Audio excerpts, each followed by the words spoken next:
वैसे तो हर दौर एक बार ही आता है, पर जिस दौर में तुम लोग हो ना, इसका इम्पैक्ट जिंदगी भर चलेगा। अब अपना बहुत बहुत सुंदर बढ़िया भविष्य अगर चाहते हो बनाना, तो बहुत ज़्यादा मेहनत करो। पहली प्रायोरिटी पर अपने आप से प्यार करो। जैसे तुम्हारी एज में क्या होता है, बहुत सारे लोगों को लगता है कि बस हमारे पास एक कोई इस तरह का साथी हो कि भाई आजकल ये ट्रेंड चल गया ना कि गर्लफ्रेंड बॉयफ्रेंड का।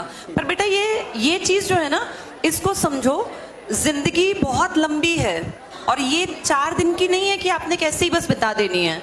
अपनी जिंदगी में एक बेहतरीन जीवन साथी ढूंढने से पहले तुम अच्छे बनो।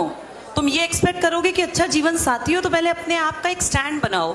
सबसे ज्यादा प्यार अपने आप से करो। अपने आप से मतलब अपना अच्छा भविष्य बनाओ। अपनी फिजिकल अपनी मेंटल ग्रोथ के ऊपर काम करो। सबसे पहली जरूरत जो लास्ट तक आपके साथ चलेगा वो आप हैं। आपका मन, आपका शरीर, ये आपका सबसे ज्यादा सगा है। जो अपने आप से प्यार नहीं करता, जिसको अपनी परवाह नहीं है, वो दूसरों से क्या प्यार करेगा और क्या वो परिवार से प्यार करेगा। तो सबसे पहले अपने आप को प्यार करो। अपनी जिंदगी को इतना बेहतरीन बनाओ कि वो एक रोल मॉडल कहलाए। कल को जब 10 साल बाद तुम बड़े हो जाओगे, तुम भी 30 साल के आसपास तुम्हारी एज आ जाएगी, कोई 28 का, कोई 30 का, कोई 32 का, कोई 35 का, तो ये मानो उस एज में जाके जो पीछे देखोगे ना, तो तुम्हें दिखेगा कि जब हमने बहुत मेहनत की, स्ट्रगल किया, वो हमारी जिंदगी का सबसे खूबसूरत फेज होता है। जब हम पढ़ रहे होते हैं, जब हम इन मुश्किलात में से निकल रहे होते हैं। जिंदगी क्योंकि बहुत लंबी है, तो अप्स एंड डाउन्स तो आपके किसी भी एज में आ सकते हैं। अब हमें ही देख लो, हमारे पिछले बर्थडे से इस बर्थडे में मेरी लाइफ में बहुत ज्यादा चेंजेस आ गए। लेकिन इन चेंजेस को अगर मैं देखूं तो हम इन चेंजेस को ना आगे तक ले जा सकते हैं, अपनी चीजों को अपने अकॉर्डिंग मोल्ड कर सकते हैं। जैसे एक एज में 40 साल में, 45 में, 50 में आपका एक ढर्रा है, आप उसको चलाते रहेंगे ना आगे, तो वो जिंदगी चलती रहेगी। लेकिन अगर आपकी मैं बात करूं तो आपकी एज में जो एक बार इंपॉर्टेंट डिसीजन ले लिया करियर को लेकर, वो रोज नहीं बदल सकते आप। और जिंदगी में कुछ भी बुरा हो सकता है, कुछ भी, कभी भी, किसी भी घड़ी।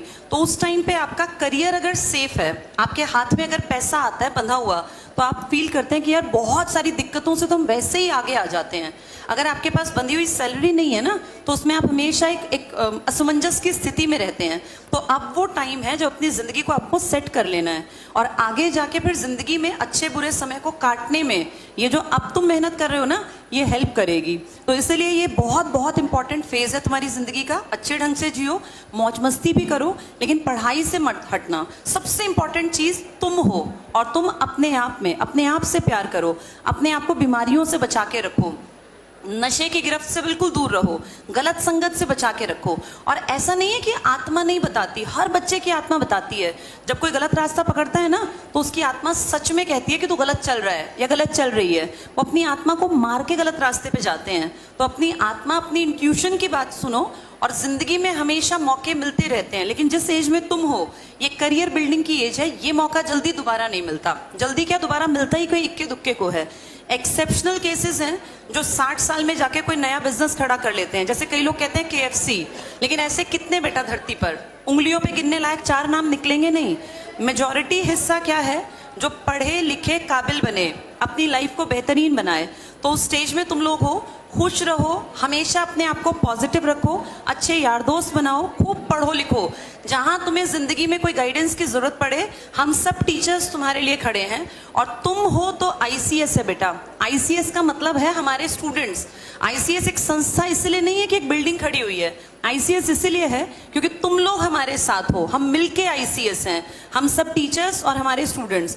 तो उम्मीद करती हूँ आगे तक ये सफर ऐसा ही चलता रहेगा।